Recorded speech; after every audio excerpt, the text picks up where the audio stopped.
Hello, hello, hey, this is okay,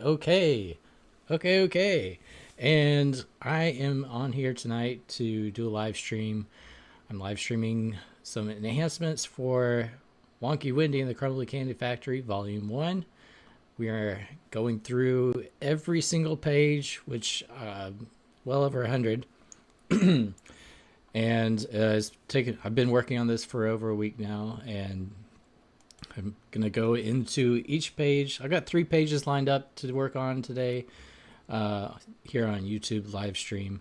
I'm gonna go ahead and get these the links posted. I'm gonna put these links up on my Discord and X. But this is gonna just be a few pages from the Wonky Wendy and the Crumbling Candy Factory Volume 1. This is all from issue 6. So spoilers beware if you want to read this without, seeing what happens at the end. Probably just turn away. Don't look.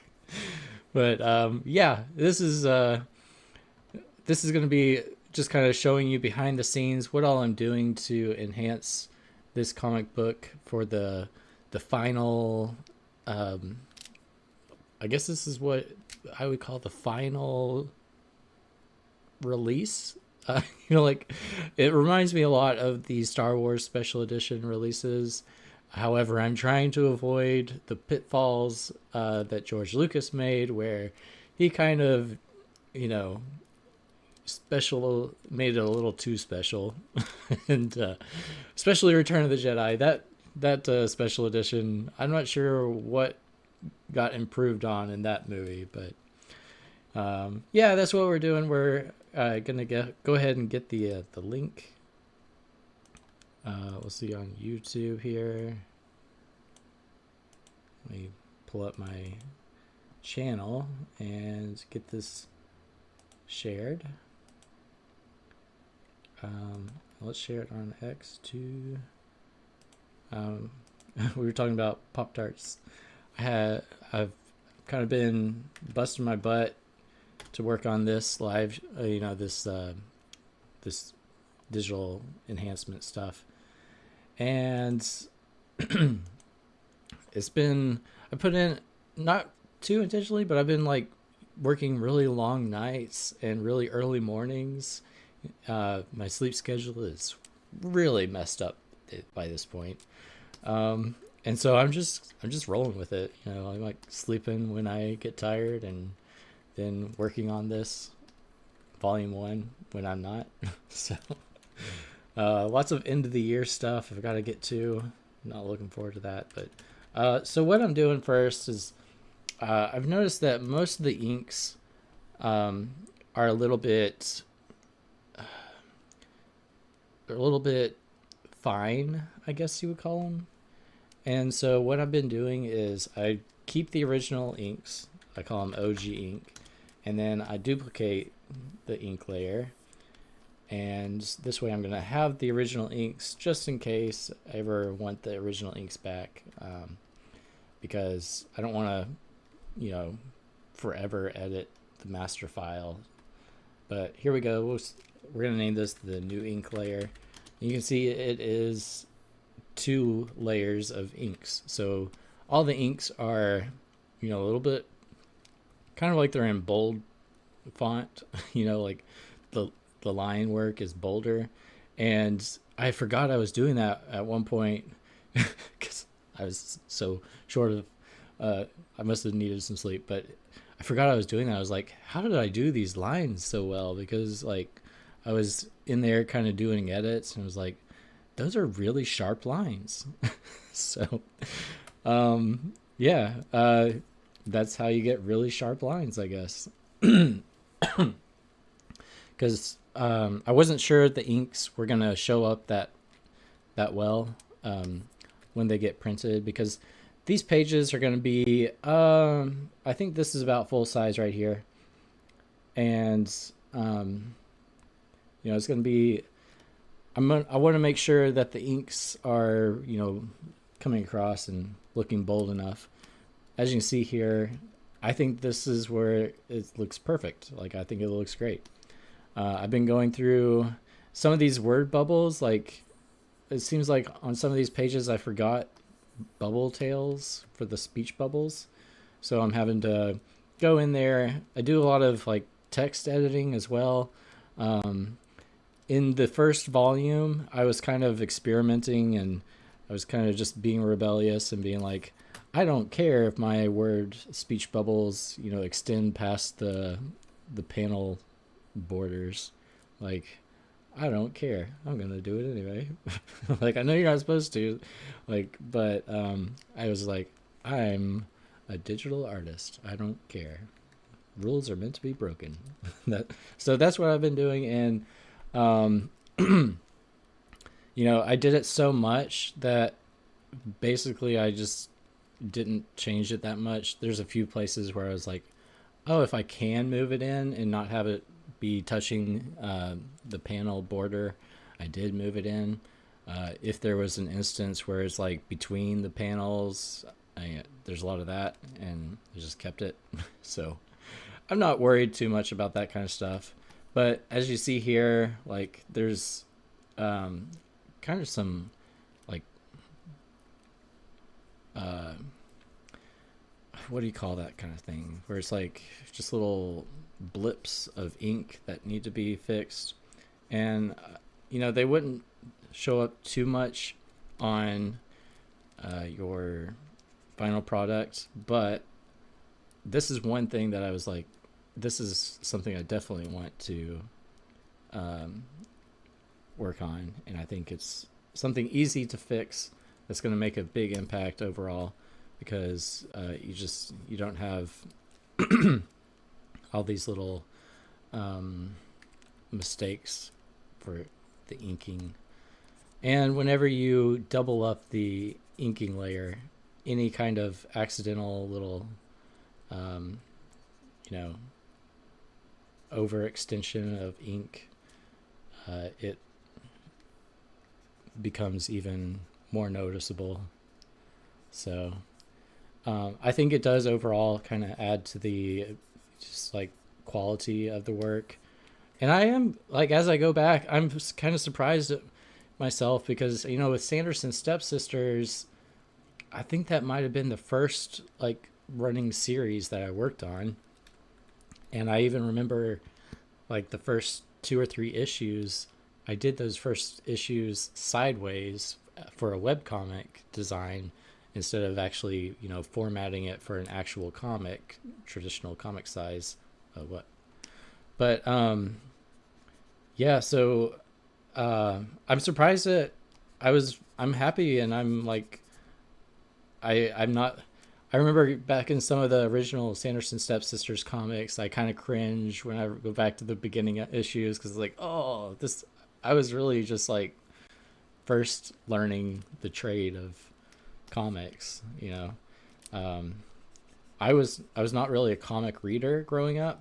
I got interested in comics back when I had some really bad health problems, and it had me stuck stuck in bed and stuff. I'm trying to figure out what's going on here, because this is kind of confusing me. I think I just erased this. I don't know. I think that doesn't make a whole lot of sense, so I'm just gonna erase that.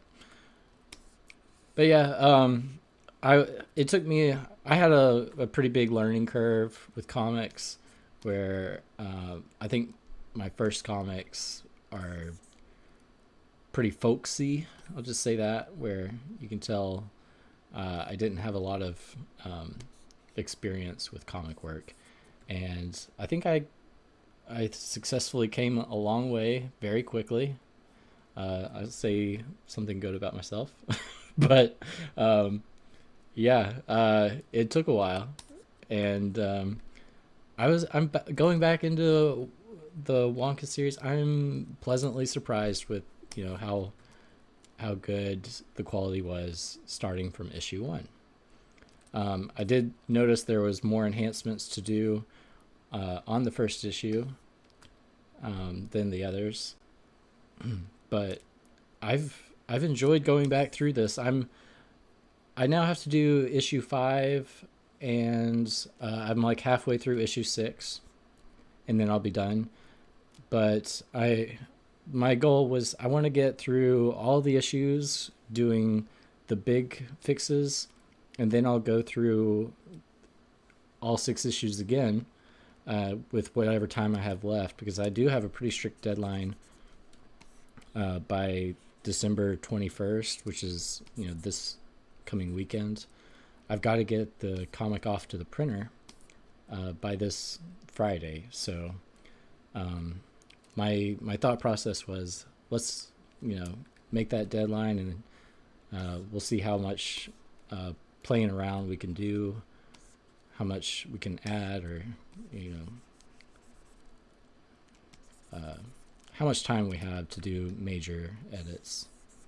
But I want to make sure I just like stay true to the original, and I don't want to you know, I don't want it to be obvious what changes I make. I want it to be kind of subtle and kind of not like I'm just gonna throw out the Jabba's palace scene where the whole like showgirl thing, where they, like, the original was so much better in Return of the Jedi, and then they just kind of massacred it with the with the sock puppet. What do they call that guy? The Squiggle, Mr. Squiggles or something. But yeah. Let's see. I don't see too many adjustments that need to be made on this, actually. The line work is pretty clean. A lot of times I'll sorry. Ooh. A lot of times I'll see problems with the lips or the eyes, feeling like I can make the eyes or the lips look better. It took me a while to do lips on every character. I mean, like, in my career, starting out, I just didn't think it was important to draw lips on people. You know, I would just leave them like a normal face. And now I do different. I think, yeah, let's add the lip color. That was pretty. I think that happened pretty soon. I don't think I got through volume 2 without feeling like, you know what, I need to add lip color to all their lips. But let's see.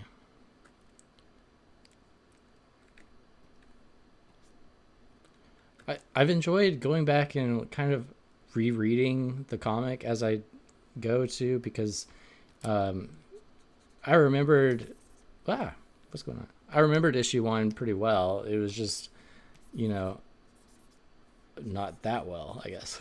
So I kind of had forgotten that, you know, Wendy doesn't actually cause most of the accidents that happen. She's kind of just at the wrong place at the wrong time in chapter 1, in this issue 1, not issue 1, in the volume 1.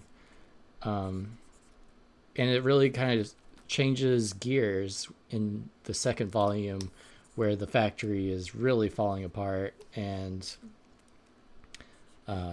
you know, she's kind of losing her mind in volume 2. I would say in volume 1 she has all of her faculties under her control. Like, she's not losing her mind yet. And then in chapter 2, and you kind of see that in issue 1 of chapter 2, where she starts to, you can see that her mind is starting to break, and the factory is definitely starting to break.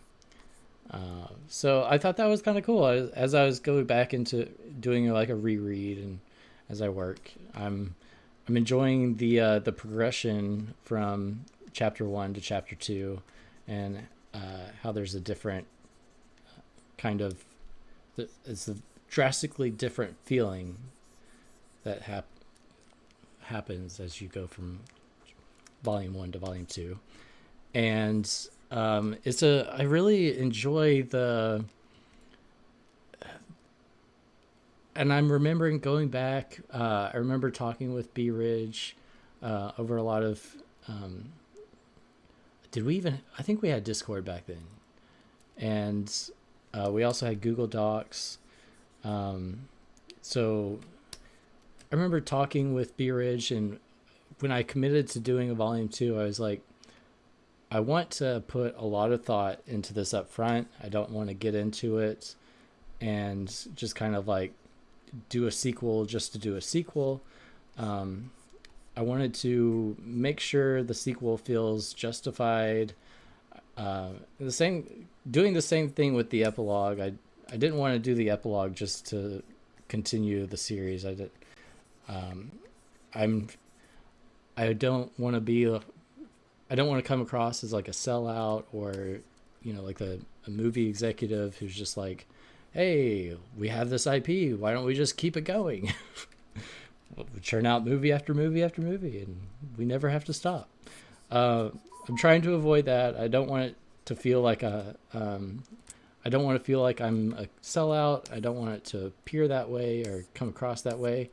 So I was just like, I was enjoying the aspect of the volumes being very different, and I had forgotten how much thought and how much preparation had gone into making chapter 1 and chapter 2 different. And I also came across the very first issue's cover page, and I was going through the layers on the cover page, and there was one text layer that I was like, what is that layer? And I clicked it, and it was like, Wendy Wonka, chapter 1, a 4-issue series. And it just made me laugh because I constantly do that, where I start something and like, oh, this will be like 4 issues, and it turns into 6 issues. Or I like, oh, I'll do this and it'll be a 6 issues series, and then it was like, oh, it turns into 9 issues. Or like, that definitely happened with the epilogue. I thought the epilogue was only going to be 3 issues, and I think it's going to turn into like probably 6 issues. We're on issue. The next one will be issue 5. This is kind of looking weird to me. I'm sorry. I'm like, I should probably just do this as a voiceover later and record myself working on it and then do a voiceover, because it's hard to talk and pay attention to what you're doing as well.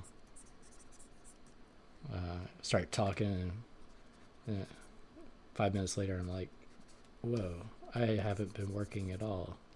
So, but I also like how her outfit changes from issue 1 to issue 2.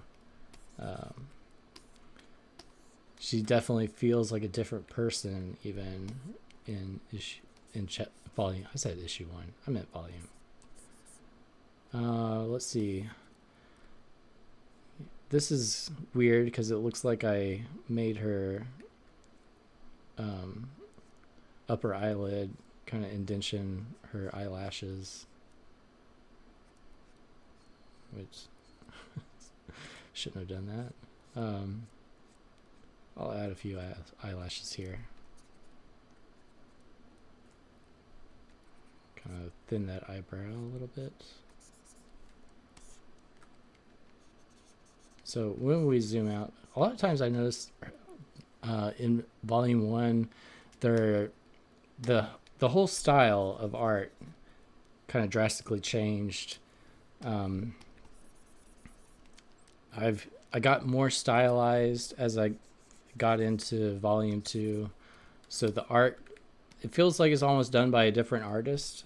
I don't know if you've noticed that, but I think I had, it seemed like every issue my art style just continues to evolve, and it was really evolving a lot in between Volume 1 and Volume 2. So there's a big difference. It's pretty much feels like a different artist did Volume 1 and Volume 2, but I promise it was me. I noticed like the necks, I drew necks a lot wider in Volume 1. I don't know if you've noticed that, but in Volume 1, the necks are much wider. And then I started like, you know, as you stylize necks, you start drawing necks more narrow for women. Women have narrow necks, men have wider necks. And so I don't think I could even replicate my style from chapter 1 if I tried. It's kind of evolved so much away from this look. You know, I'm definitely going to be trying to, as I do big additions to this, you know, remastering and special editions. There we go. I'm having a hard time zooming in. I'm wondering if I should do a little bit of a thicker line here. Oh shoot, I'm doing this on colored layer. That's all right. Let's go on to new ink and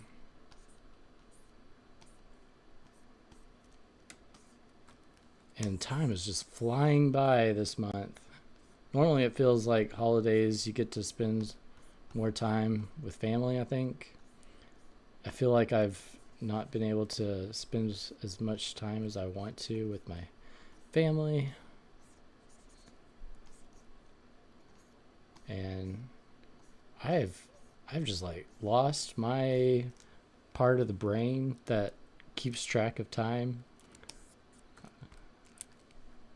I'm wondering what, like, how to ink this to make it look different. Like, what would the right way to ink that look like? But maybe we'll just leave it like that. It's kind of nice to have it clean. I think I want to make this line a little bit extra thick too, because let's kind of make her kind of stand out. Make sure people understand that this is the floor. You know what? I'm going to need to select. Let's hide the edges over here. Come down. Because this is the floor. I'm wondering, we should probably do like, let me do this on a new layer too, and just make sure. I want to do like almost like action lines. We'll just kind of do lines like that. Maybe I'll do a crosshatch.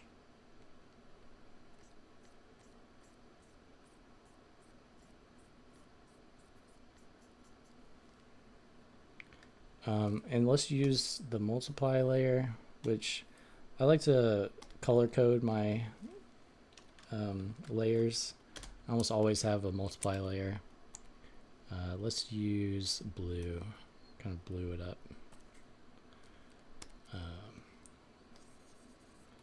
Make sure there's like a shadow.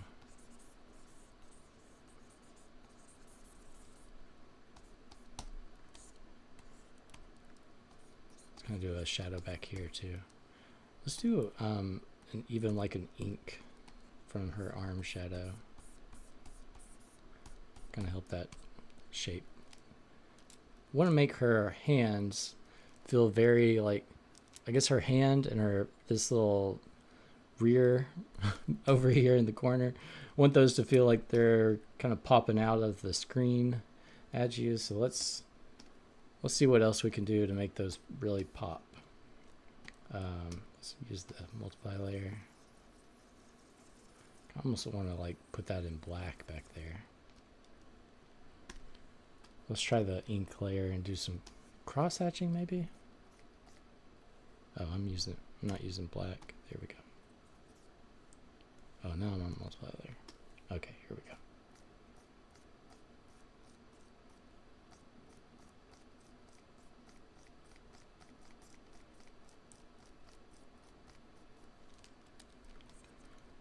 let's crosshatch.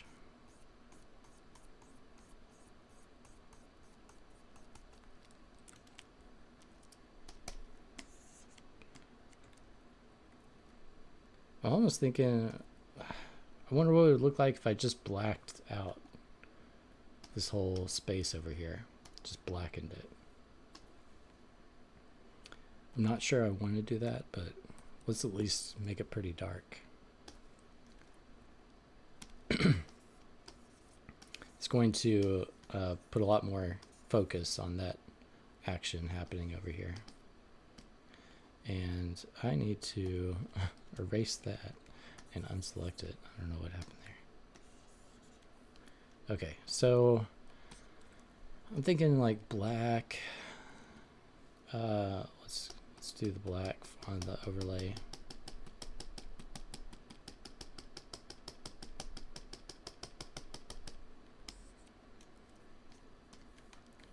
I'm kind of thinking we should do like a multiply here.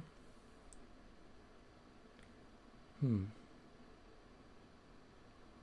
know, I would kind of design, if I was doing this panel today, I would make sure that this area right here, because it's like the area of focus, I want to make this area kind of feel like the light source, like there's a spotlight on it. So now I'm thinking, let's go ahead and try the, should I just do like a experiment with a whole new, I kind of want to unselect, oh, did I unselect? Yeah, okay. I want to unselect the booty. Oh. Let's unselect the booty. This is an anti-booty call. Okay, and now let's use a multiply, like a spotlight, and then we'll work backwards and kind of I kind of want like red. Is that crazy? Let's see how crazy this is. We're gonna go with multiply.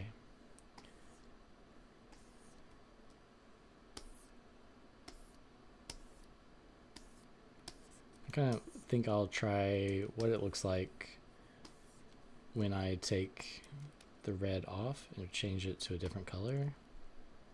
I'm not sure red's the right choice. I think something kind of like a purpley looks best. Okay, so now let's do, I don't know, I guess we'll use this and we'll just kind of erase the candy cane so it's kind of jumping out. Just kind of erase the entire hand right there. What's next? Let's make sure there's no multiply up here. Oh, my machine's not thinking too fast here. But I want to make sure her face is all lit up. Oops. Okay, so this is where we're going to kind of paint the highlights in.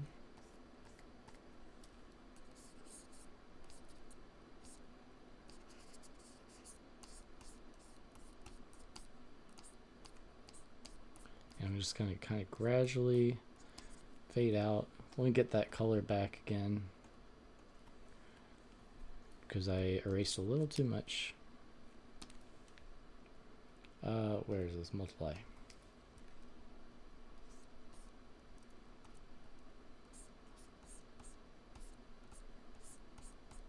Alright, while I'm drawing, I know I can draw and plug the purchase. If you are looking to get this volume, you can go on over to my Selfie store. Right now there's only pre-ordering.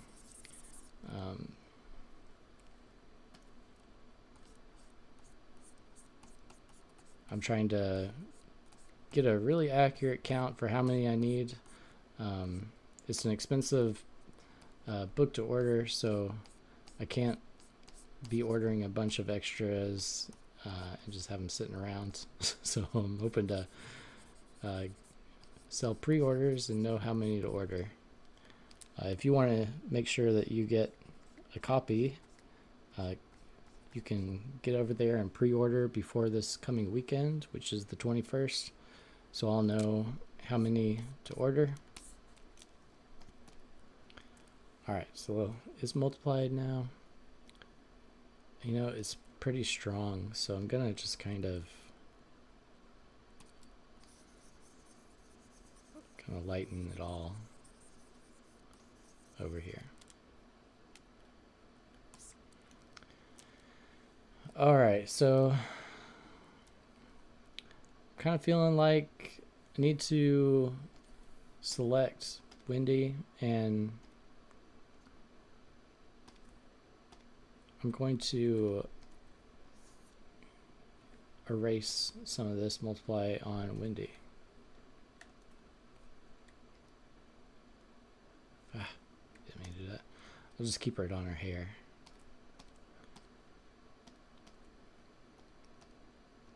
Alright, how much more? Okay. Let's try erasing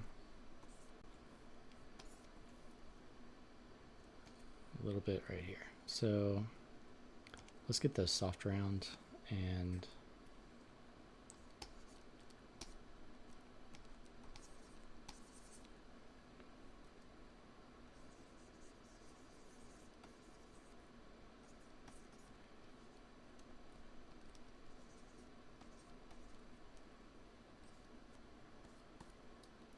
there we go. I want it to be very subtle. Okay.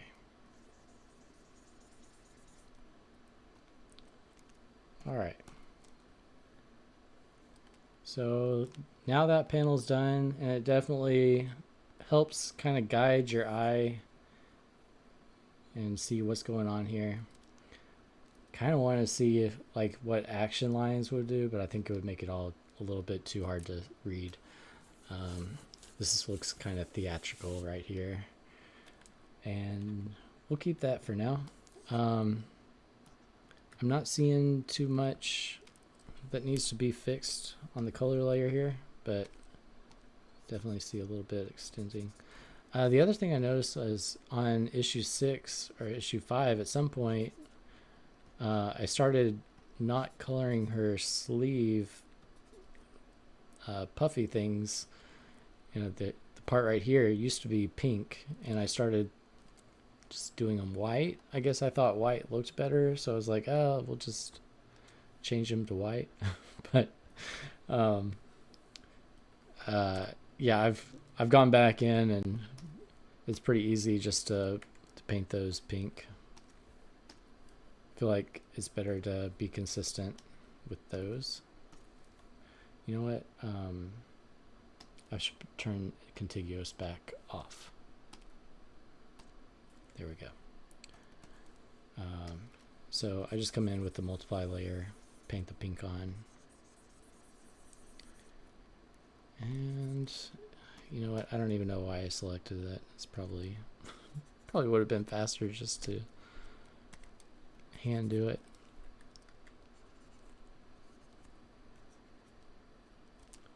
There we go. Let's see what else. We should probably, I kind of wish I had done like a little bit more of a close-up on the pills.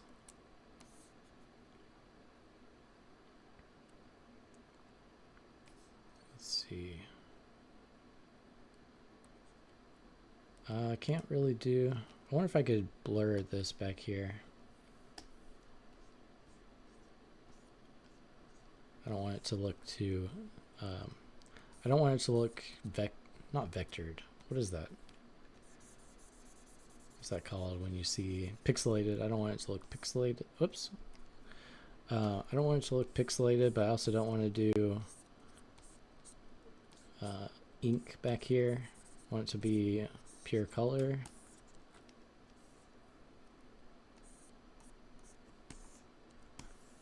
okay. That's looking decent. I noticed there's no shading on this bow tie. Let's give the bow tie a little shading. It sticks out just a little bit too much.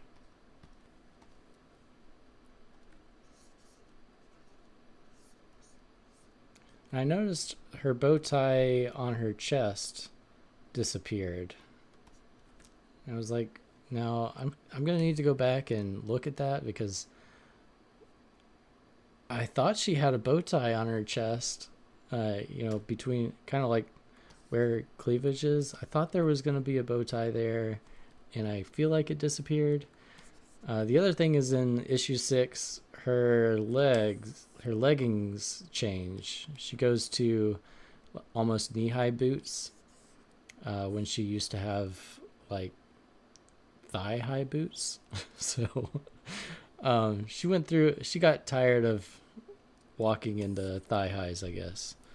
So and I thought it was nice to have a little bit of a change. So I've kept that. I see a little bit of a stray ink there. I think this panel is pretty good. Kind of feel like erasing the ink a little more here. Maybe cleaning this ink up a little bit. That nose is a little strange. Not gonna lie.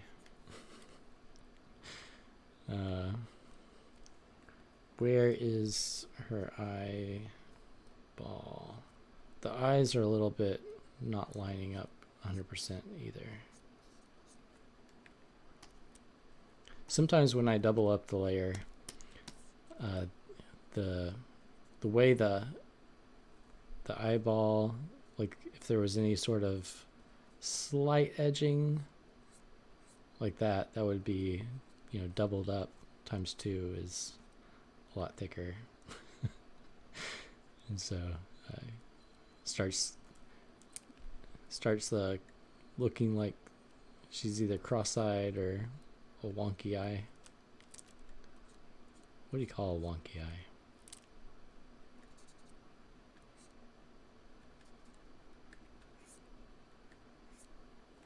Feels like I'm setting up a joke, but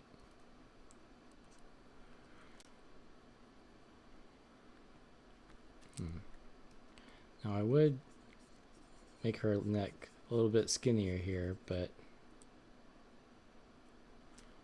I don't think I'll do a crease either. I was thinking, you know, might see a crease there because her neck, she has a very chunky neck right now, and with when you're turning your head like that, you might see a crease.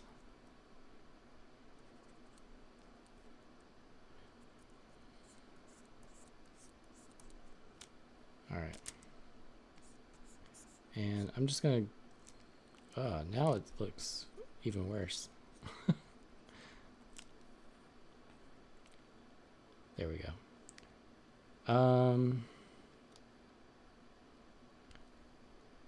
Let's get this level that's bothering me.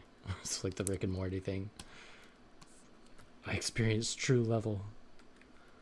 All right, let's see. Let's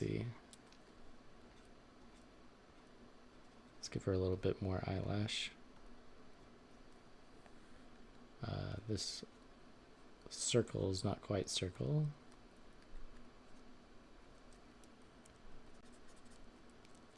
All right. Looking good. She kind of looks like she's chewing on something. I don't know that this I'm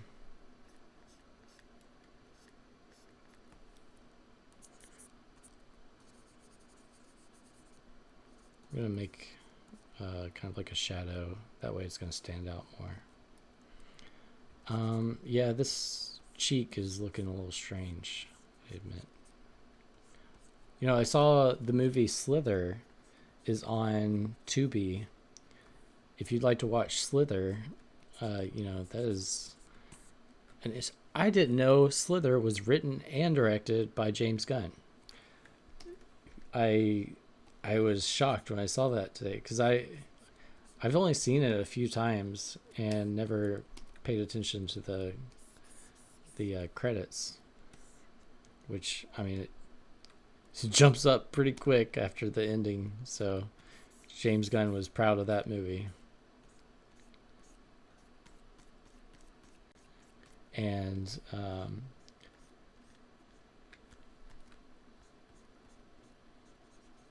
it's on Tubi, so you can watch it for free. You know, I was using this brush back then already on the hair. You can see the brush strokes right here. I used the same brush.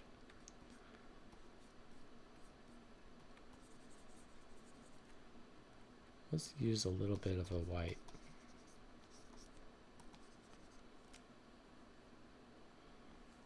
You know, I also want to fill in the highlight on the pupil. Let's just give her a black eye. Or literally a black eye. What was I going to say about Slither? I had something to say about it. Forget why I brought it up. I was watching it and quite pleased with that movie. It's better than I remembered.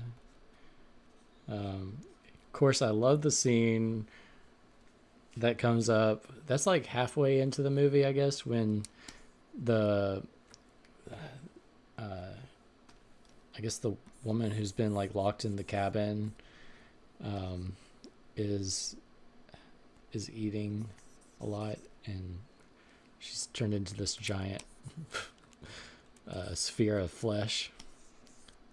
That's like the best scene in the movie.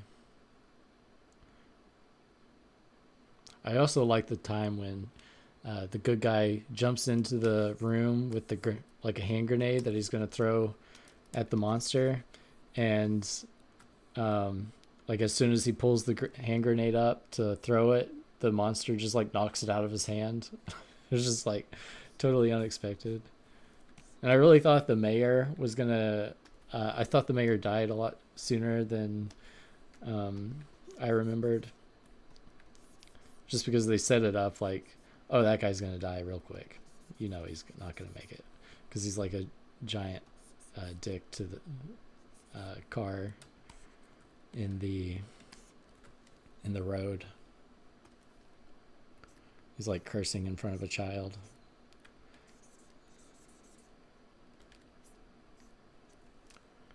All right, let's do a little bit of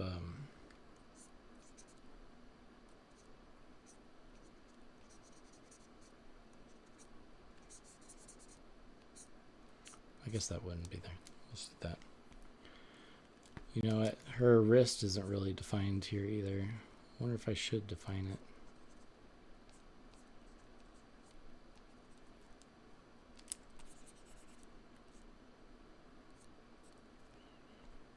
I wonder if I'm just mucking it up.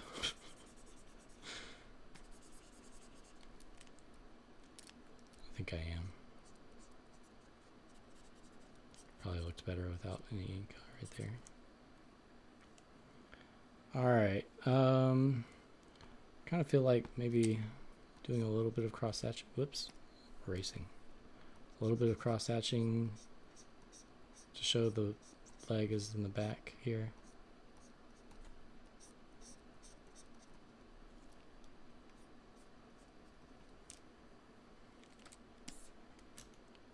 That helps differentiate the legs a little bit.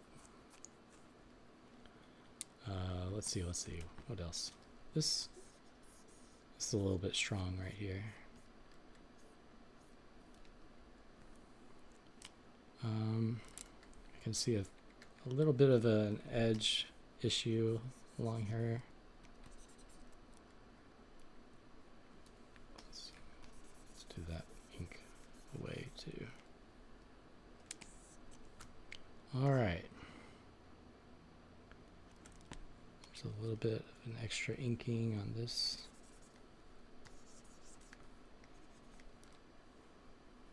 Sorry, a lot of these little edits are not that entertaining to watch, but it's just showing you I'm going back through with a very fine-tooth comb, cleaning up everything that I can, and really trying to make this like the penultimate copy. This special edition will be the ultimate edition. I felt like I want to be able to be very confident that I did this as good as it can be done, and I don't want to have any feeling of like, oh, I should have done more. All right, let's see here.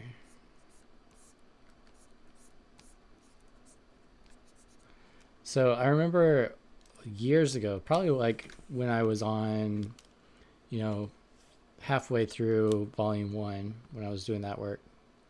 I remember going to the downtown of the area that I was living in at the time, and there was a guy I knew who was a friend of a friend, and they were doing this thing on the sidewalk where you write with chalk on this board, what are your goals or what are your dreams? What do you want to do before you die? And so I remember very clearly what I wrote down, and I've never forgotten it. It was, I want to have a cult following. I want to have one of my creations have a cult following. I think that's why I brought up Slither earlier, where it was like that movie definitely has a cult following. Where they call it. Why do you call it a cult following? I guess it's like you wouldn't expect it to be a highly revered or a popular thing because it's not mainstream, but it's got a very strong like fan base, a devoted, loyal fan base. So that was my dream, and I'm still working on that dream. And even if I obtain that dream, I'm still gonna just copy paste next creation. I want to have a cult following for my next creation. All right, so that's one example of a background up here kind of getting edited to where we are seeing some, what if we did like a soft light, and let's try that. So I'm going to try this. I'm going to take what's going on here? I'm going to take the background here, and then I'm going to get everything but that background. Select inverse. I probably need to use this giant selection tool. I'm going to try some, let's see, what do we try here? So right now, what am I selecting? Am I only selecting, let's just kind of run an experiment because I'm having a hard time understanding. Okay, so I'm only selecting them. That was not the intention, I think.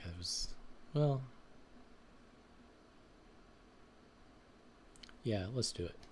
So I'm going to use our new multiply layer. I'm going to call it X2, like the female Wolverine.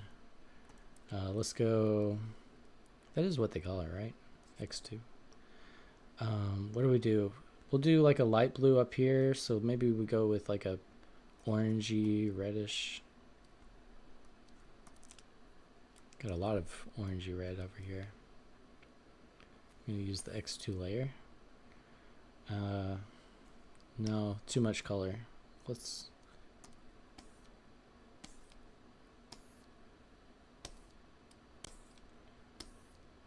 do this. I'm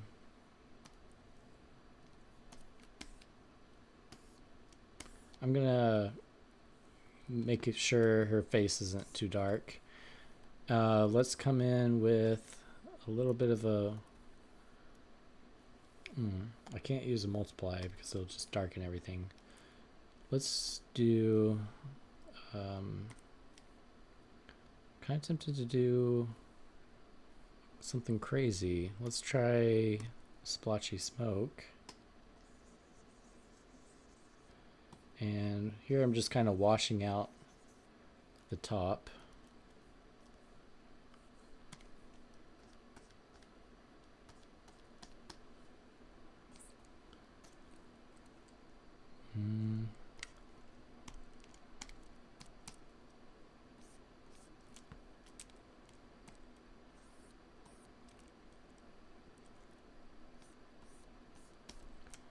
Okay, so now that I've got that, I'm going to go into the multiply layer.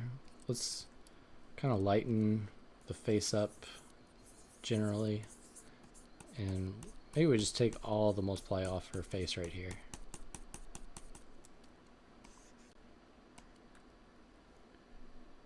And why don't we do like a, we're still selecting an eraser. We're erasing the multiply to give an extra highlight here.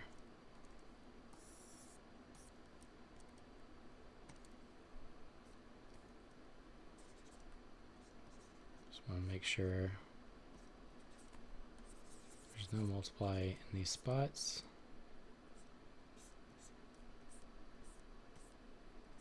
Okay. Now she's got a little bit of a highlight here. It's very subtle. What is this? This is the, I wonder if I can do like a, what about vivid light?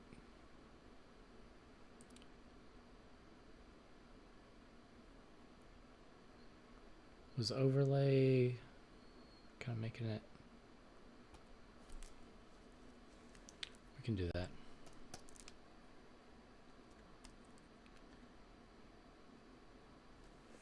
Okay, and I might come in later and add some ink to help kind of strengthen the spotlight. Gonna black out some of this and show that she's in the foreground with extra inking. Let's do the same thing with this background over here. We've got overlay. Ooh, I don't like that. Just come in with let's go with like a blue multiply. I don't want to do the overlay. I want to do this blue. I guess it would be coming from this side. Let's see if we can do like a,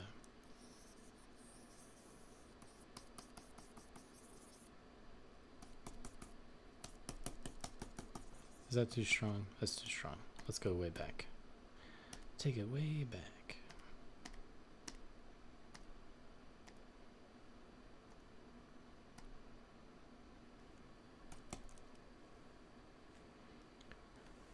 Okay. You know, I'm tempted to just like go nuts and really enhance the color, like the shading, because this is like a two-tone flat cell shading, you know, where it's like there's a light, there's not even a light highlight, there's a normal color and then there's a shade. So it's kind of minimal shading. I kind of want to add like small highlights.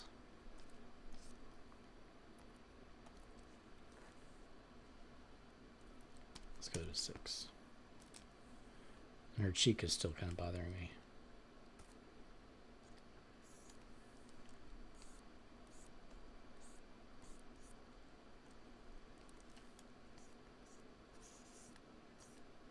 I saw a movie earlier tonight while I was working. I watched Sticks and Stones, which was on, it just came on autoplay, and it had like Zach from Saved by the Bell, that actor.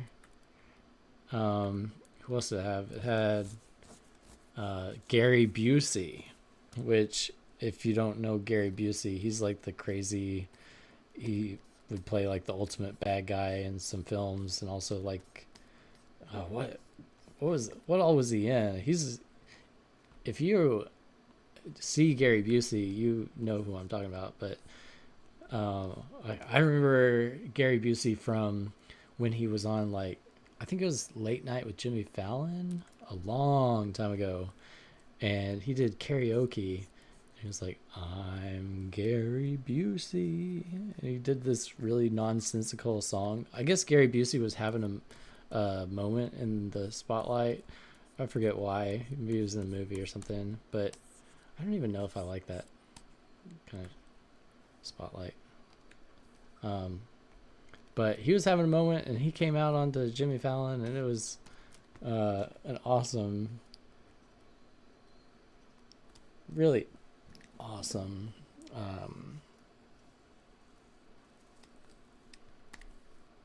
karaoke song that he made up. It was just like really random and crazy. It was like he's on crack. You know what? Let's I did not do this on the color layer, so I can do whatever I want to.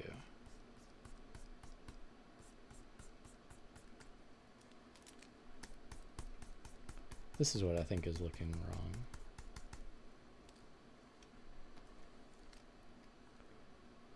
Let's go with,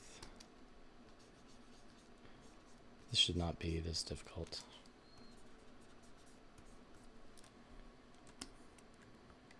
Maybe I should just take it off.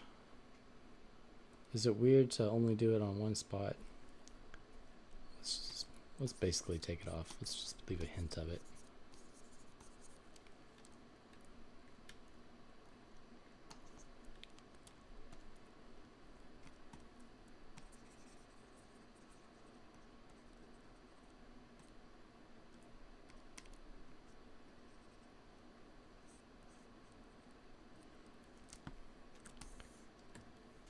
I usually find shading like this a lot easier, and I think it's because it looks weird when everything else is two-tone and you start adding in this highlight, and I think it just kind of clashes. Feels weird.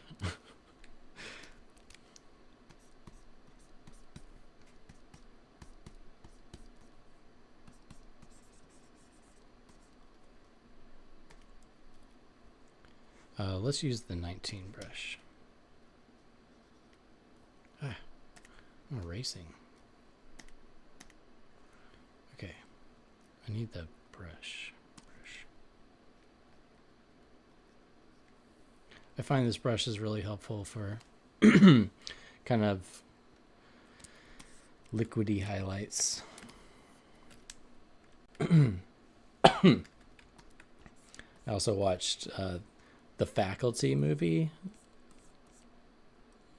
earlier, where it's got a bunch of 90s actors like Elijah Wood, Josh Hartnett. And who's the lady who, I think she ended up becoming Deadpool's wife? And I watched James Bond GoldenEye not too long ago, and she's like the main, or not the main, she's the side crazy villain who like always strangles people with her legs. And I was like, that's Deadpool's wife. Oh my gosh, I'd forgotten. I'm kind of thinking about erasing her inked lips right here.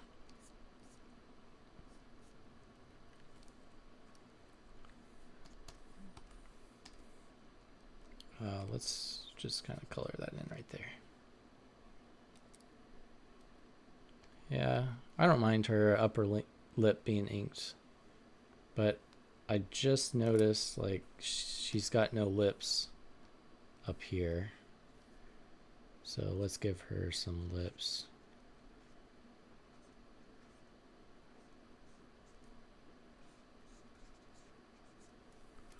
Let's even do a highlight.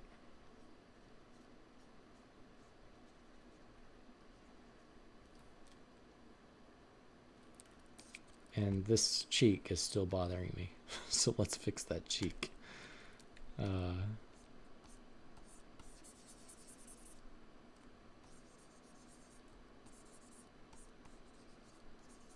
we go. I'm gonna go really soft and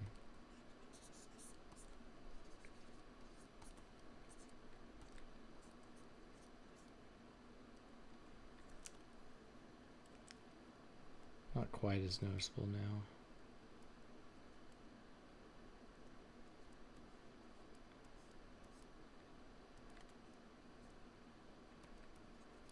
Let's kind of smooth that out a little more. She's got a little bit of a cheekbone now.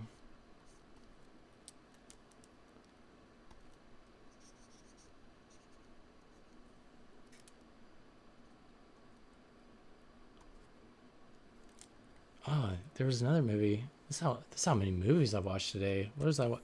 Some movie about Brad Pitt being a track star came on.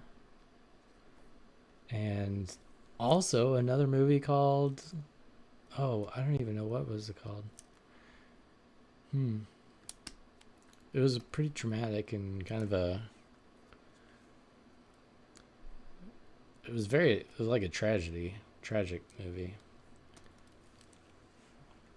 What was it called? Where there's like, it was a drama movie, like a crime drama movie, where the high school football star kind of covers for his friend who murdered his dad, because that friend who murdered his dad has, he's not got a high IQ, and so he feels bad for him. And then it just kind of goes crazier and crazier. Okay, let's see here. Let's see. So I'm going to call this OG ink, and then we'll duplicate it twice, and then we merge it. Call this new ink. It's a hard light blue, yellow color. Yeah, I remember this is a very memorable panel for me because it's one of the few panels that has like a sepia tone to it. I think I was experimenting with, color overlays there. You see, who's that character again? Sierra in the marshmallow peep room. I'm seeing like a weird, I'm erasing the wrong layer. Okay, let's get rid of that. There we go. Yeah, I'm noticing a few little things that need fixes here.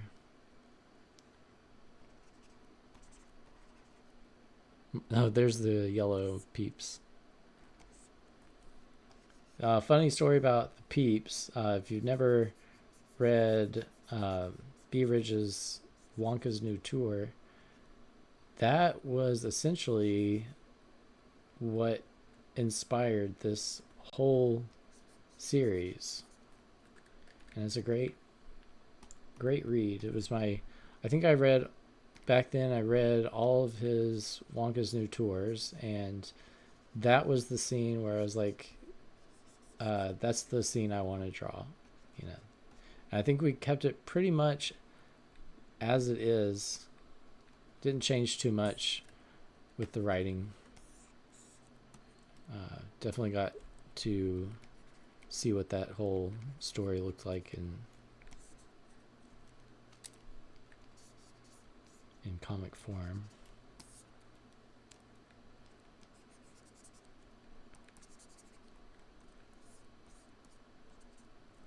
All right, is that good? You know what the other thing is? The heart print is gone, so I'm gonna have to go back and add the heart print.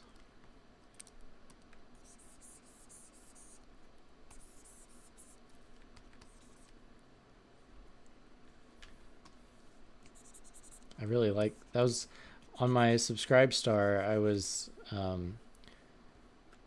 did a post that talked about like what are my like top, I think it was like top 6 most easily recalled memories from Volume 1, because it's been 10 years, so it's like probably 8 years since I finished this Volume 1, and I was like, what do I remember the most vividly about Volume 1? And Sierra's heart print undies are one of those memories where like I just remember that for some reason. That stayed with me for reasons I cannot discuss. Okay, we got wires going everywhere. Let's see. Even doubled up, these lines are kind of weak.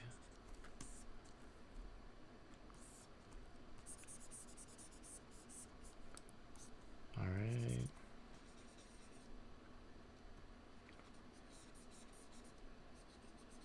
I've really got to get on top of figuring out how I'm going to do digital copies of this, because today I ran into an issue where I have no idea. I still have no idea what happened and what the story is, but I tried to mail a package over to Great Britain.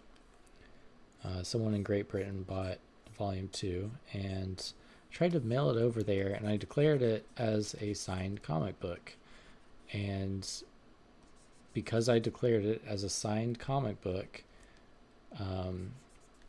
customs, or the post office, immediately rejected it. They would not even send it overseas. So I guess customs is at your point of origin's country. I would really like to understand the process of customs and international shipping, because I don't understand it. And the package, even though I paid a whopping $50 to send this package, it just got returned to sender. So it came back to me. And at first I was like, oh, I must have forgotten to like write the zip code on it or something, or I must have written the address incorrectly, because over in Great Britain, they write them a little bit differently than they do here.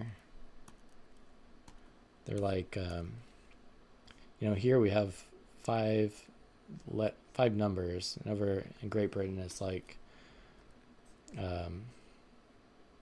what? I'm doing ink. It's like numbers and letters, a combo. And I thought I messed that up, but no, it was because I declared it as a signed comic book, and that is contraband material. And I was really confused and really kind of shocked. I was like, comic books? Really? So yeah, I was told just bring it in today on Monday, and the manager there would help me make sure it got to the destination, and she was not there today. So the other post office worker was like, I mean, you can send it, but if you declare it as a signed comic book, it's not even going to ship. And if you declare it as something else and they open it up and they see that it's not what you declared it, I don't know it's on you. And I don't know what that means. I don't know if that means that they just would throw it away, or, not fulfill the shipment, or fine you, or I don't know. But I was like, I was getting a really bad feeling about all this. So I just aborted. It's like, refund the money and let's not worry about this anymore. So I'm only doing US shipments for now until I can verify like there's no new laws or something like that, where because I've sent out like 40 books overseas, And this is the first time I had a problem, so I don't know if there's a new law or I did something different or what, but I've got to see if I can figure out if it's working still, and then if it does, then I'll open up international shipping again. But it's really risky because it's so expensive to ship stuff overseas. This is not the first time where I've shipped something overseas because someone overseas bought it, and then you don't know if it's gonna if something happens to it. It's like that's a big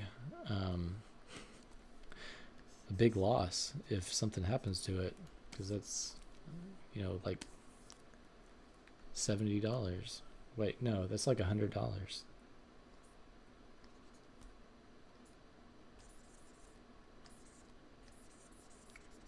And I just don't know enough about how the post office system works.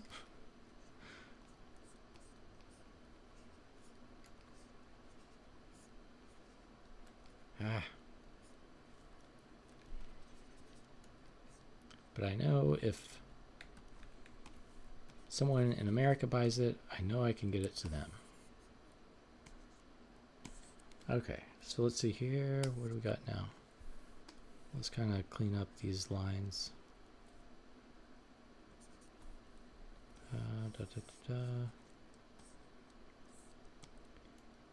Looking good. Sometimes I like to just create a fixed layer, like fixes, so I don't have to worry about all the multiplies, and I'm just kind of drawing it on top of everything.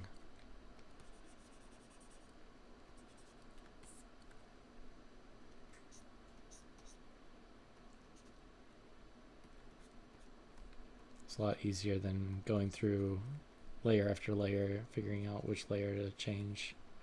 And especially on pages like this that have multiple layers with effects layers, you have to change multiple layers in order to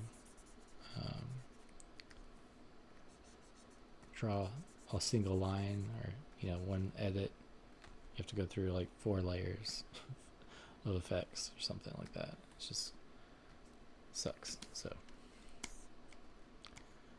much faster to create a fix-it layer. I kind of want to clear out the inks right next to her face.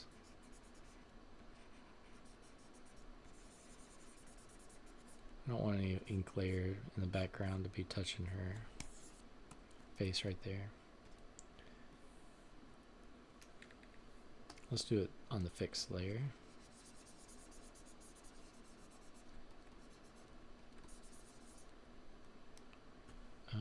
Let's do this.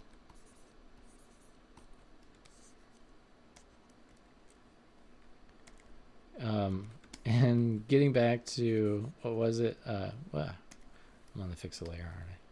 Getting back to, what was it? Slither, the movie Slither. Guess it is a lot more popular today, the conspiracy theory about lizard people. Oh yeah, there's a gun here, so I don't know how much should I emphasize that? Let's see. Let's do it on a multiply layer.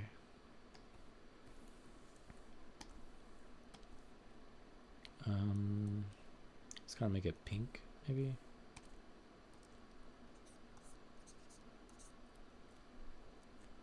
But it made me think of Peter Thiel and how I've seen somebody compare Peter Thiel to a lizard person, being like, look how much he's always sweating. Like, he's constantly looking like his lizard skin can't stand being covered with human skin. It's like, yeah, that's actually pretty, looks like a pretty accurate description. Okay, so there we go. Let's do a little bit of an extra shading here.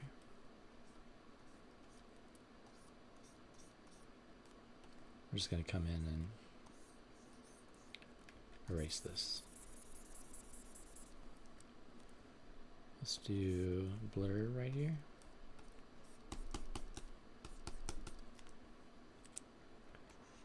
There's a little bit more focus on her booty now. Kind of feel like we need a little more inking on her legs, but maybe not. Okay, so let's do fixes layer. I see a lot of stray ink down here.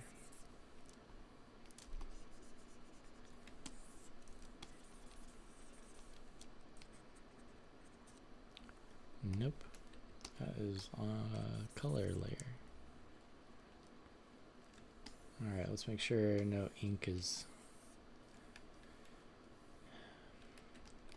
overextending itself, so that's fine. It's on the ink layer. Let's kind of clean this edge up.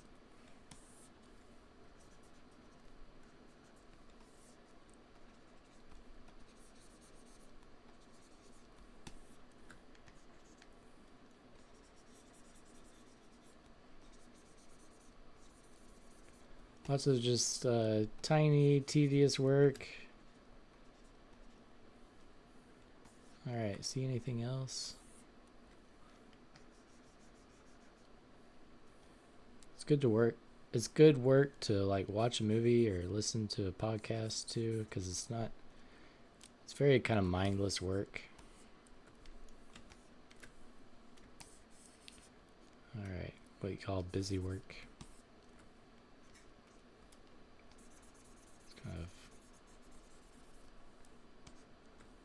Let's minimize the amount of ink on her hair back here. Kind of thinking about just taking that off. How much of this should I take off? I wonder if I should just take the whole thing off. It looks like this isn't even black. It's masquerading as black.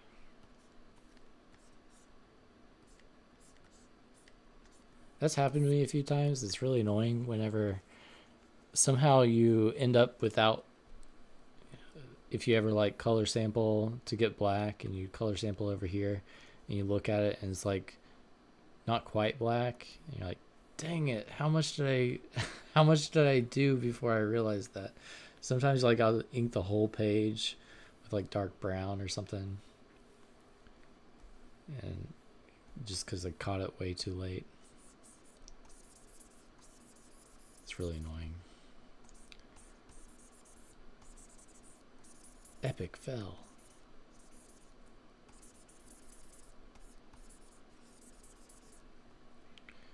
Kind of feel like just maybe erasing that completely. It's the longest. Should not take that long to erase that little. But I think it looks better with minimal inking. It's golden here.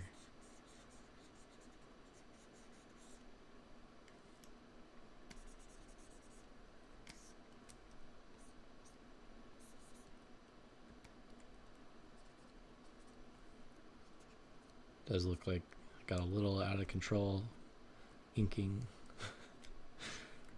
Let's just see what it looks like if I erase this too.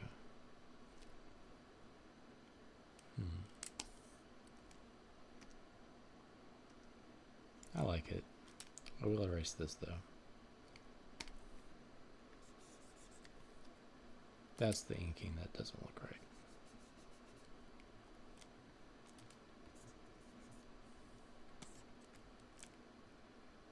Alright. I'm wearing the new noise canceling headphones. I guess I kind of got these as a Christmas gift. But they were really cheap. They were like the Soundcore headphones. They have noise canceling feature for like $40. They're the giant earphones. I won't wear the the tiny, like the Apple AirPods. I know you sometimes you have to wear those, but um, I hate wearing those. I would rather just not wear anything in my ears if I have to wear those AirPods. Like, I'll just choose to listen, not have any sound in my ears because I hate that feeling. I guess I'm a little bit sensory. What's that called? Stimulated sensory, oversensitized sensory, something like that. But I hate the Apple AirPod stuff, where you stick tiny little things in your ears. It really gets me.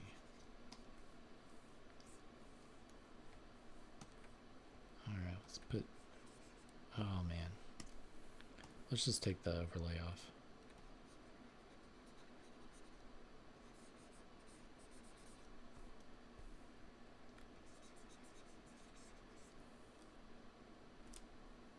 Alright. I think that's got it. But her mouth is a little crazy. Let's see if I can do a tiny touch up. Fix that. It's very small. This is like hardly visible once it's going to be on printed page. She's kind of got melting face. Melting Mar-a-Lago face. Melting Mar-a-Lago makeover. It's pretty crazy, these people getting all the plastic surgery and just like destroying their face.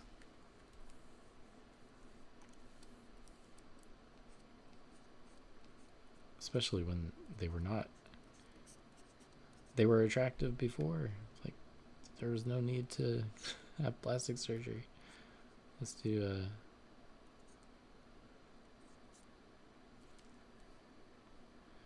well, now she's sort of lost that expression.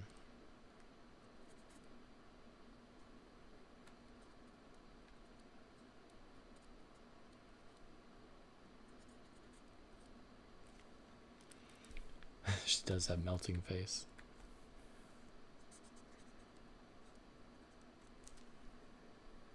Less expression, but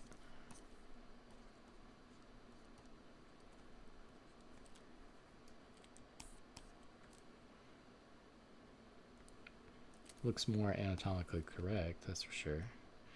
Okay, am I using the eraser? I am.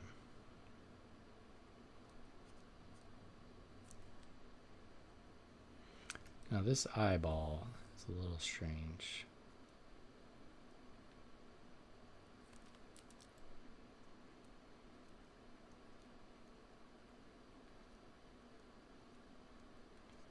So fine. I'm like having to, I can't even push down hard enough on the pen. Very tiny details. Okay.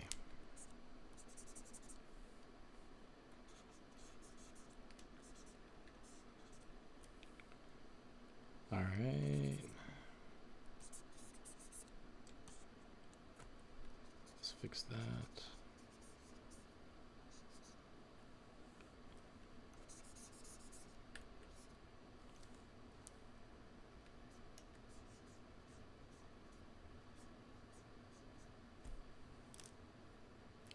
Kind of liking how everything looks there.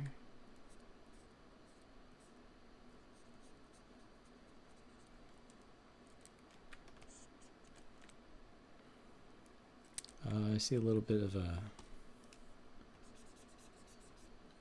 line here. That's her hand. What is it? Her hand signal? Handprint?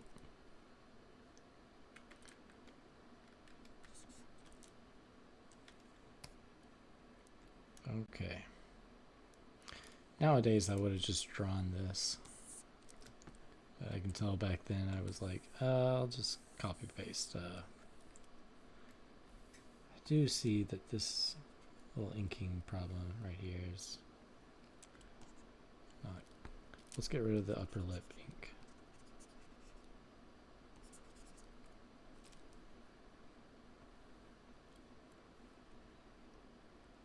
Okay. Something feels a little bit off here.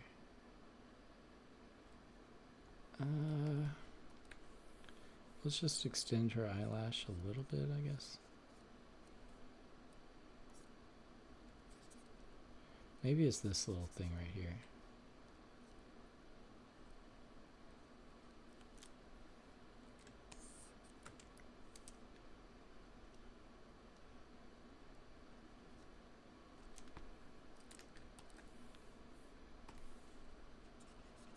Her lips are off.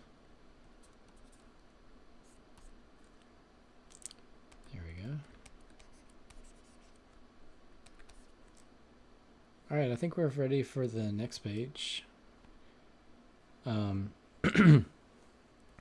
If you are on the subscribe star, if you're a subscriber, put out on that post, you know, to make sure to leave a comment, tell me your favorite scene or most memorable scene, and I'll make sure to give that a little bit extra touching up, just to make sure I get some fan favorite scenes all juiced up. Okay, let's use white to get the teeth, and let's see.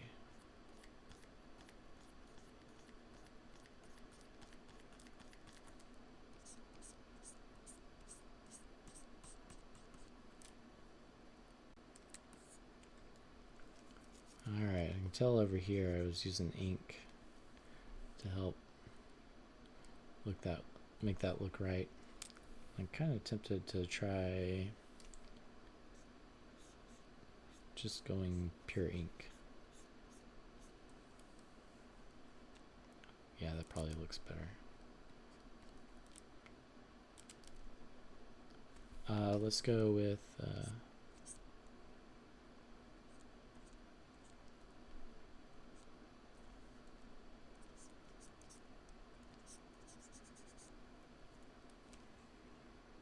OkayOkOkOk. See a little bit of a misstep there. I think let's fix that.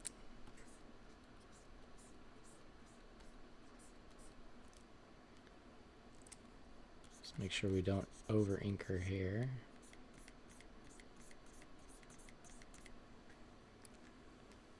Alright, let's put that back on. See, this is the other thing I gotta do, is fix this, the glow.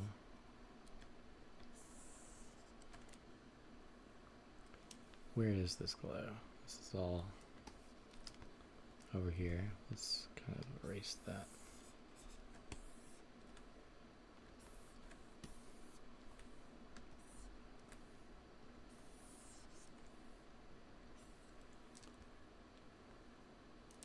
I'm just going to use the blur tool. It's going to make it less obvious, a hard edge. Kind of think I need to extend that too. Not sure why that got cut.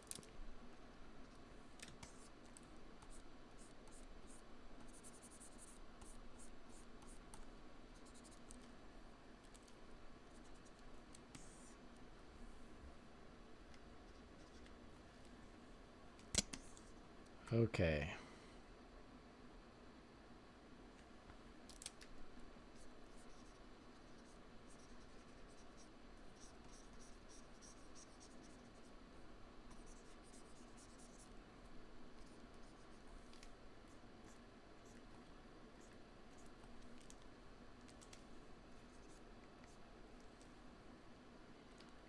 kind of feel like we should ink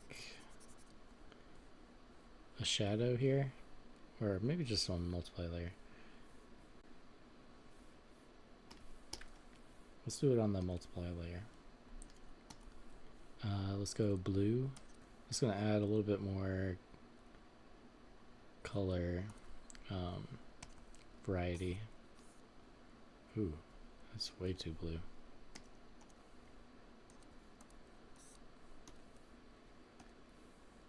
Okay, here we go.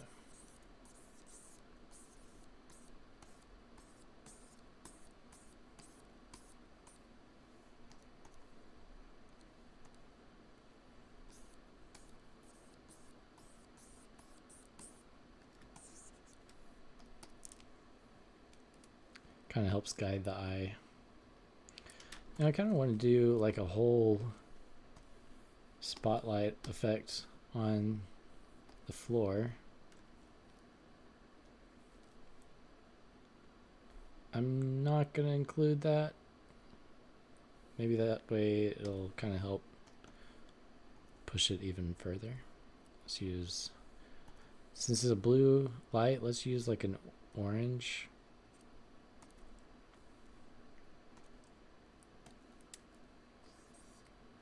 Wait a second. See, some pixels got left out. Okay.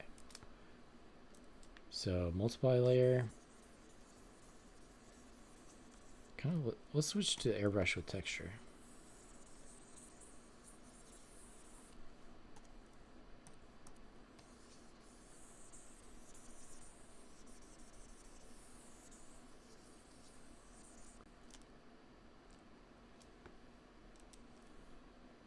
Definitely makes her stand out a lot more.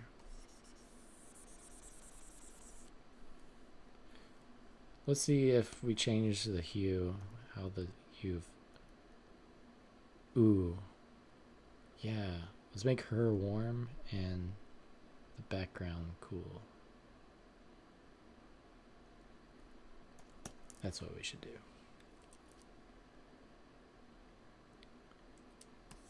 And I definitely might come back and add some highlights to her so she pops out more. So what we would do here is like do let's use the 19. And is it weird that I feel like I see the figures kind of moving? Feels like one of those motion comics. Probably means I need to stop looking at the screen for a few minutes.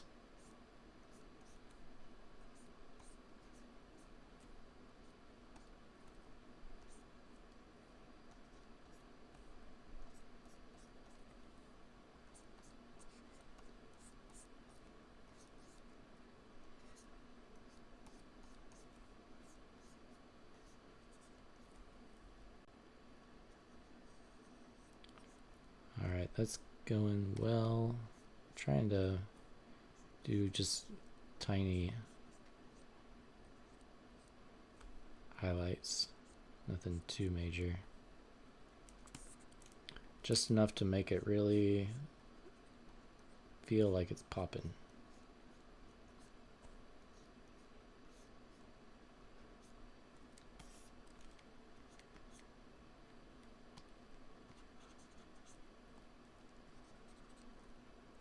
Let's go with the red now. Let's go with like a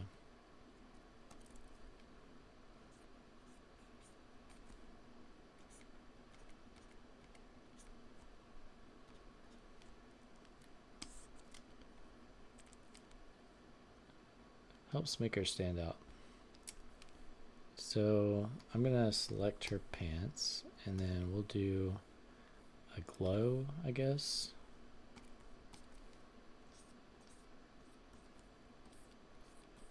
Now that we've got a strong highlight.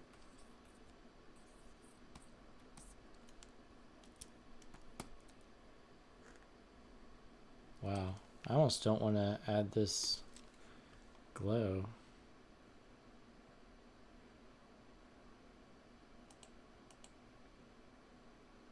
You know what? What I need to do is select her and take the glow off of her.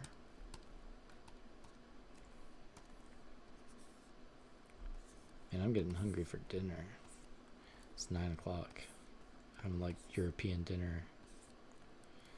Okay, so I'm going to delete that. She's definitely popping off the page now. I'm not really crazy about the way her face looks here. Like her facial structure is a little bit off. It's like she doesn't have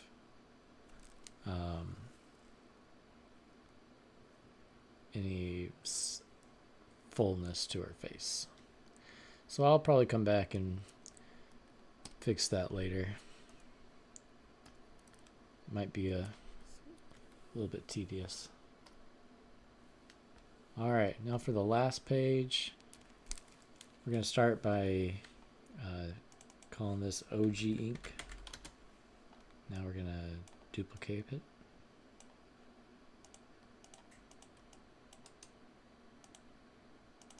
Call it new ink.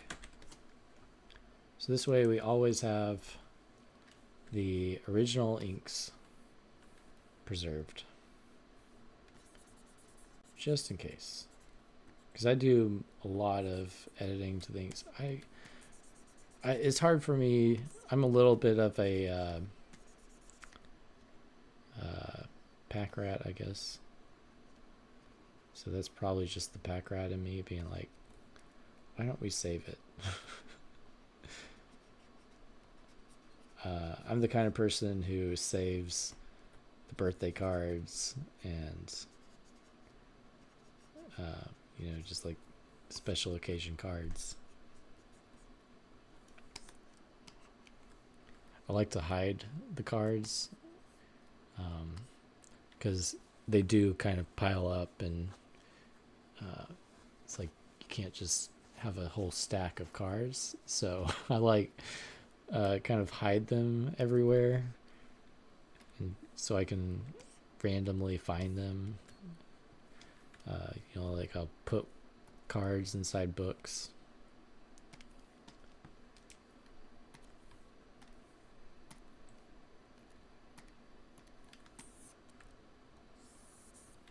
Okay, what is that? That is that.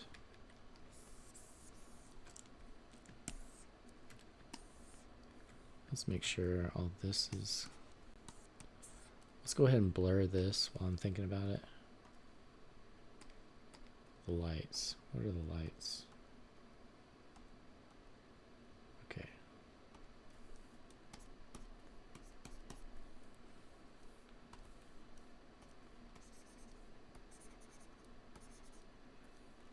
There we go.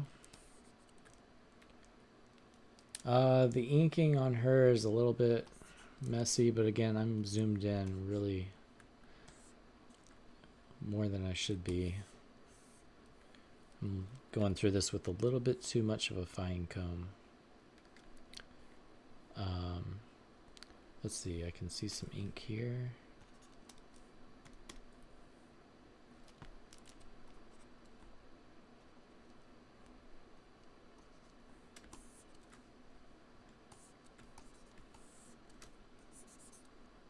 Oops. This ink is a little bit messy. But I can see why I got messy there. I'm not really sure. I was getting it kind of incorrect there.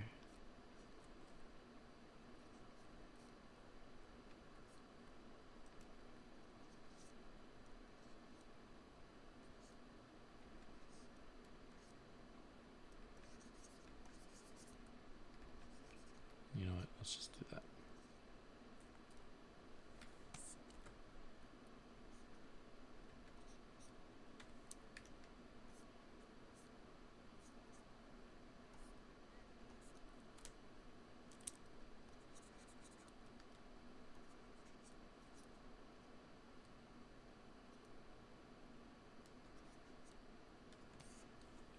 And you know what? That's supposed to be chocolate. That's gray. I don't know why that's gray. It's like there's a layer missing. So let's grab that, and do we have a multiply? Yeah. I guess we'll go a little bit lighter.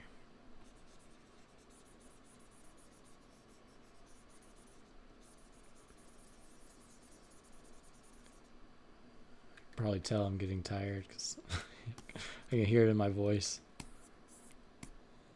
Starting to lose the energy.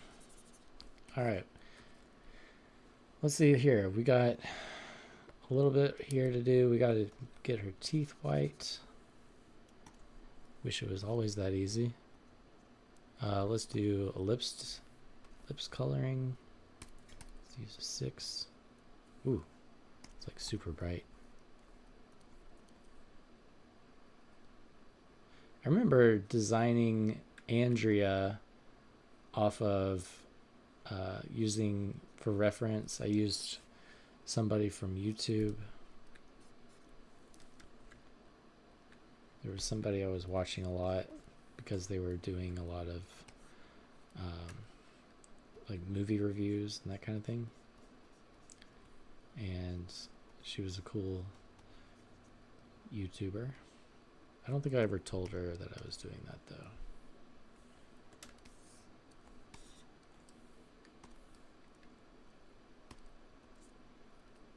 I think I'll fix that line right there.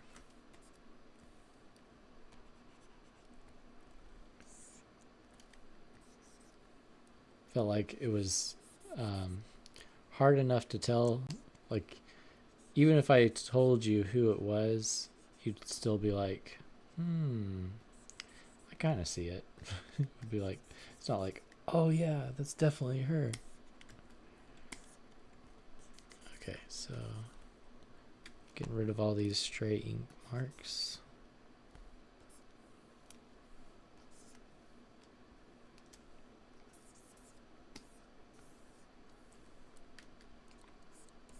I forgot I also have the candy ad. Forgot to mention that. I've got one last candy ad to do. And I've got a plan for like 2 days on that. And today is Monday, so I guess that means I've got kind of got like 2 more days to work on cleanups. I guess one of the days I've got to take the time to submit the thing.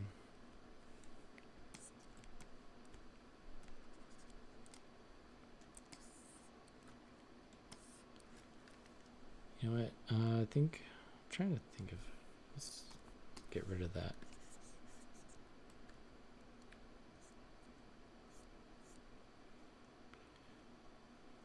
All right. I always love this panel. Wendy just chilling on this giant belly.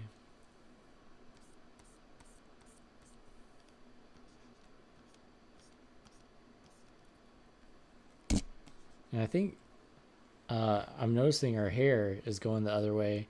And I think originally I'd planned doing it from like left to right. And after I penciled it in, I was like, you know what? It works a lot better if I flip it. The only thing is, like, her hair is not going to look right. So I don't think I was just like, it's okay. You know, I still have to actually color in the very last page. I was like, oh, this is the perfect opportunity to go and do that, because I never got around to like fully coloring the last page of this issue. I think the very last page is just flat colored because I was in a tight deadline, big rush to finish. I'm not liking how much ink is going on here. Let's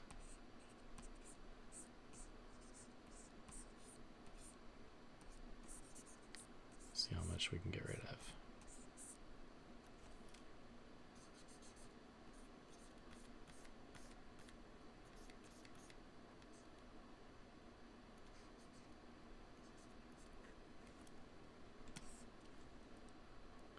if I can get rid of all this.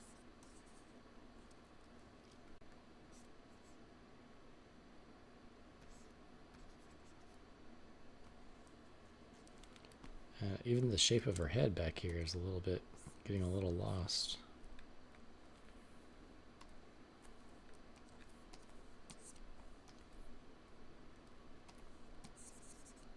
Oops.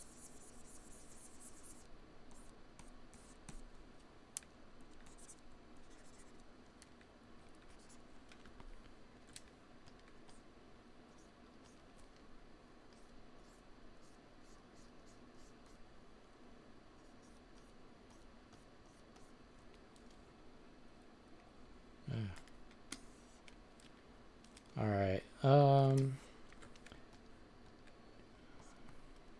Let's not get too bogged down on this hair fix. I'm gonna get lost in her hair. Let's fix her nose.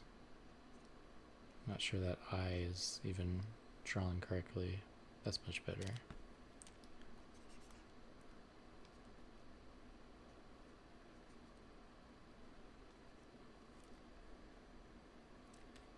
Probably erased too much inking.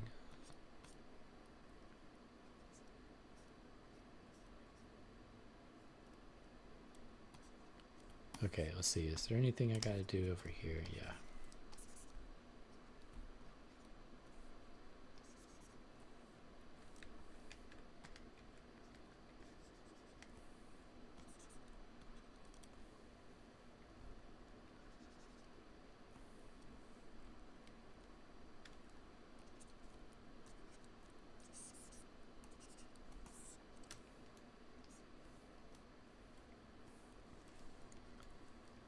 Alright, so I can tell this is probably getting a little bit boring to watch. All these tiny little edits. But I might just move on to some other stuff, and I'll do these tiny little edits off screen, so I don't drag on. But dragon. Okay. What do we got? We got her lips, they look good. Her eyes look good. I think her teeth are a little bit too inky.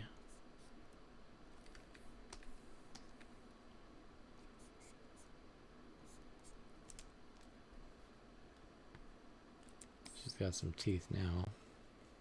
Maybe too much.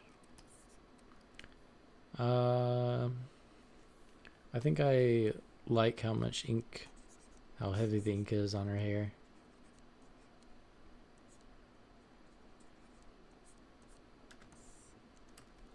What else? Definitely see some stuff I need to grab. But I think I'll go ahead and do all that stuff off screen. I think I would like to maybe darken everything besides them, so it helps separate them from the background. Ooh, that's a lot. Why don't I just ooh, that's a problem. I didn't save flat colors. That stinks. So it's gonna be a lot of selecting. Well, I'll probably come in with a this stinks. So yeah, I'll select all this, and then I'll try to do a multiply layer. Kind of just adding a spotlight effect to the whole room, because I want them to stand out. My hiccups are like crazy. It's probably because I didn't eat dinner. I don't know what's up with that. What's up with that? You remember that Kenan Thompson sketch from Saturday Night Live? What's up with that? That was one of my favorites. And that probably says a lot about me. Where it's like, I love the random, weird stuff they just keep adding to what's up with that? What's up with that? You know what, let's just select all this and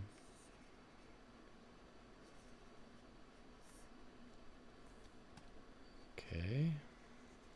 Oh, this stinks. Normally I have a flat layer copy, so I don't have to do this much selecting. It's like, it's cold here tonight.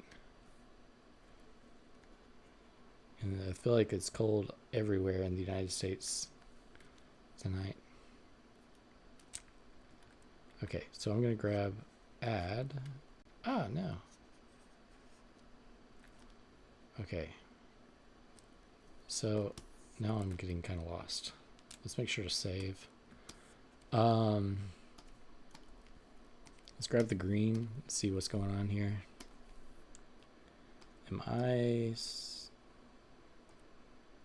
Okay, so this is our multiply layer.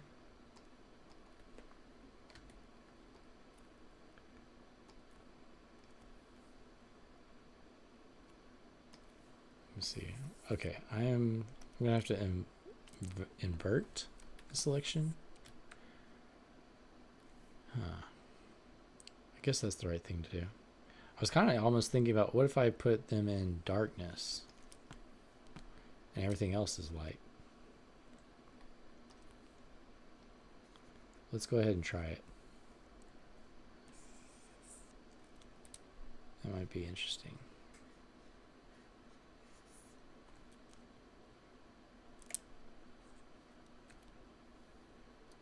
Okay, here we go. Test number 1. Let's darken them. Let's use a dark blue or dark green. About like a teal. Kind of both. Alright, so what I'm going to do here is maybe I do overlay.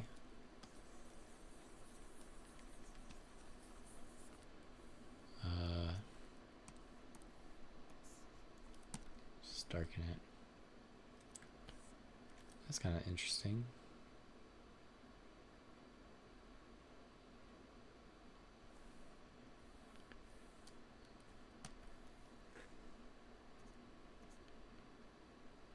Probably gonna have to take off overlay because it makes it pretty saturated.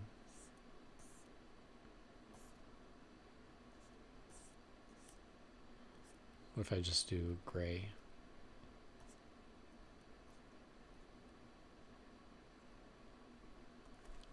Might just do darken. Oh my gosh.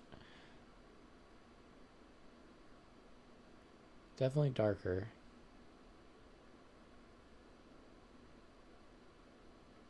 If I do hard light and just kind of ease off. No.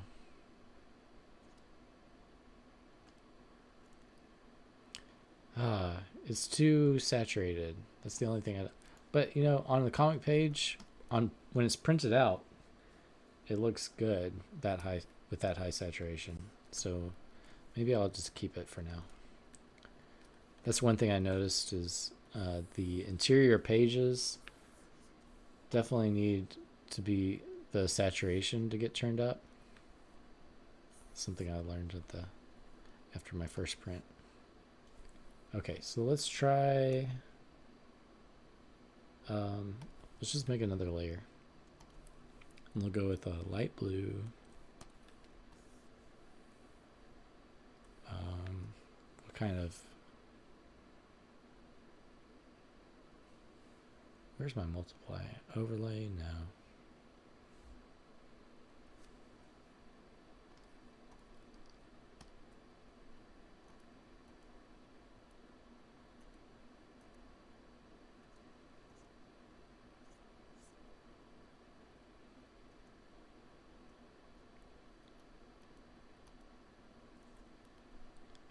Yeah, let's go with like something extra dark.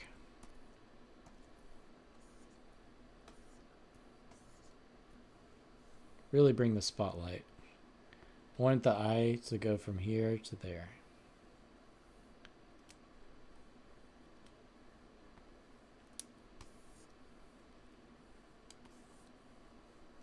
wonder if I could go from like green to blue. It's kind of like a theater viewing. All right. I think that'll look really good on printed out. Kind of feel like I should add some texture to the wall here.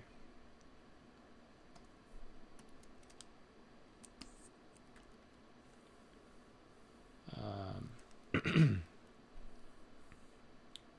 see her shadow. I'm gonna do lighter color.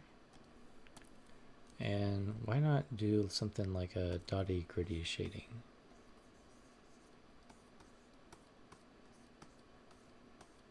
This is gonna add some like wall texture.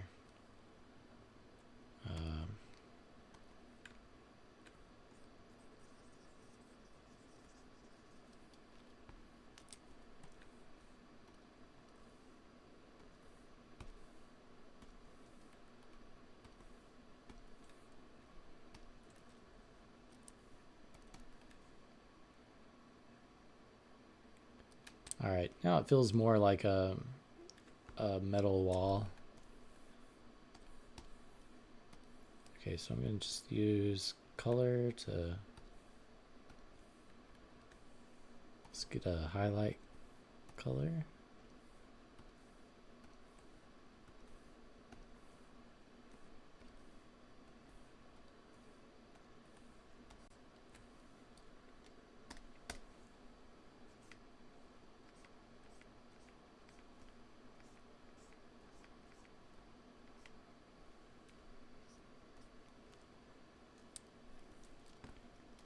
It's not looking very clean.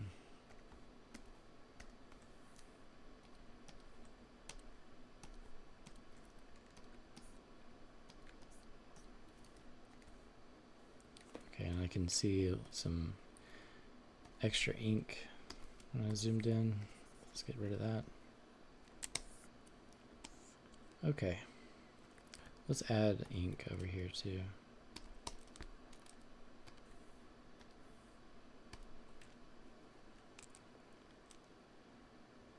All right.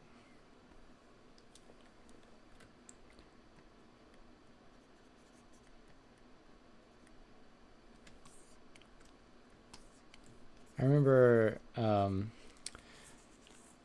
long time ago we were trying out the AI animator, like the face picture animator, where you take a picture of someone's face and the AI tool makes the face come alive. And it's like, I used it on this picture of Wonka right here, and the AI thing kind of manipulated it so it looks like it's a video of Wendy chewing on the chocolate, and she gives a wink and a little bit of a smile, and I was like, that was pretty cool. Just like little things like that are fun to see. I saw they've done a lot of interesting stuff with AI, but I mean, like, completely unnecessary, you know. It's like, I don't know why we're doing that.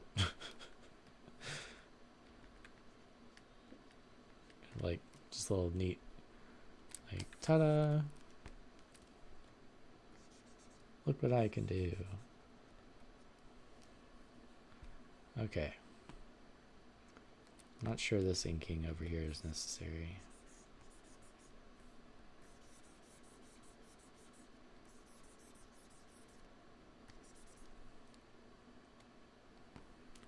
This hair is very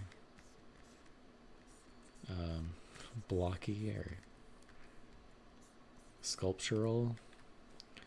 Need to change that.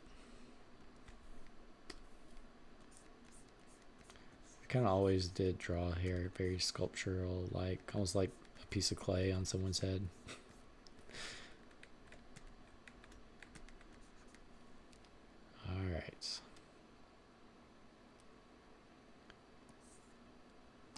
If I feel like it's too much saturation, I can always come back and add a saturation. Ooh, that's not good. What is that? Oh, okay. What did I just do? Okay, there. So it looks like the marquee tool missed it. Okay, so we're gonna also need to do blur right here to kind of get rid of that.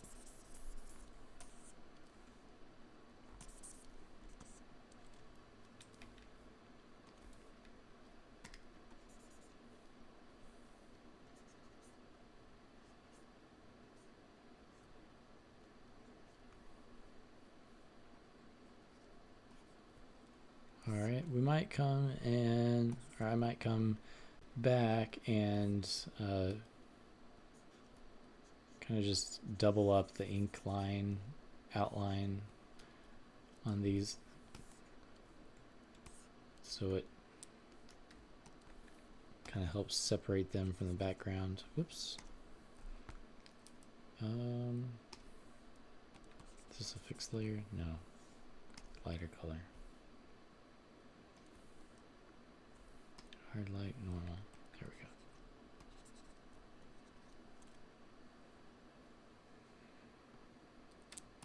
we go. Okay, doke.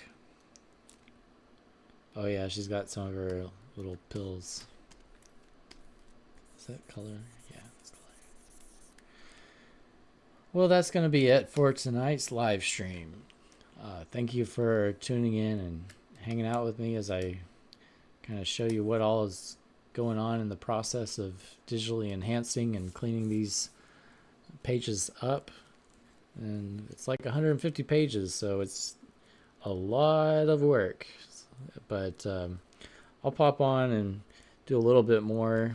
I'll try to do a live stream on Twitter if you want to see more. I want to do some pages from issue 5. So if you'd like to see some more content, see some more work done on issue 5, which issue 5 and issue 3 were always the best-selling issues of this series. So if you want to see more of the comic and more work being done to it, keep tuned in for the next live stream that'll happen on X. We'll probably do that tomorrow morning or Wednesday. So come back and I will see you next time. If you enjoyed this, remember to like, subscribe for more videos, and I will see you next time. Thanks and peace out.